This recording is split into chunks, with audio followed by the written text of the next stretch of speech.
जब कोई जवानी निखर जाएंगे,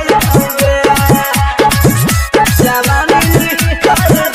जाएंगे, जब कोई जवानी निखर जाएंगे, जवानी निखर जाएंगे, जवानी निखर जाएंगे। हार जाओगे छौरी लतार जाओगे, हार जाओगे छौरी लतार जाओगे, जब कोई भी टटी के पानी जवानी निखर जाओगे, जब कोई भी टटी के पानी जवानी निखर जाओगे, जब कोई भी टटी के पानी जवानी निखर जाओगे,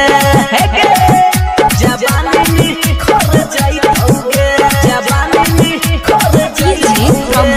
जब कोई भी टटी के पानी जवानी निखर जाओगे। मारी के मुस्की चलो ही ऐसे जैसे चले लगिनिया, सुधा जवानी हटो कराइले हमरा सब बहनिया,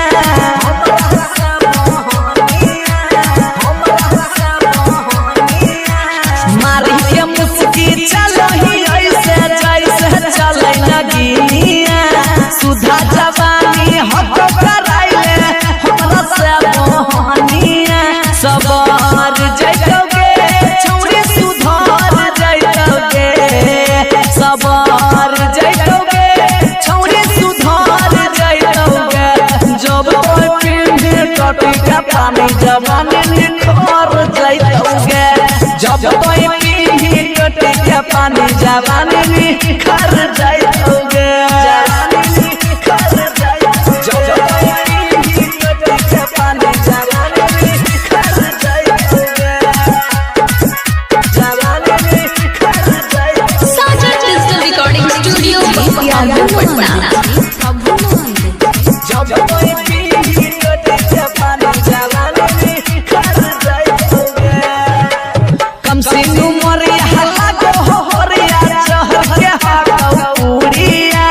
नीरज निगम मिठास बाका हो मीठी तोरा खजुरिया, मीठी तोरा खजुरिया, मीठी तोरा खजुरिया के छौरी, कम से उमर हल्ला को होरिया चहर के हाथों पूरिया, नीरज राकेश मिठास बाका हो मीठी तोरा खजुरिया, लम्हार जाओगे छौरी छिछार जाओगे, लम्हार जाओगे छौरी छिछार जाओगे, जब कोई भी टटी के पानी जवानी निखर जाओगे, जब कोई भी टटी के पानी जवानी निखर जाओगे। तनी हमरो कल के पानी पी ले।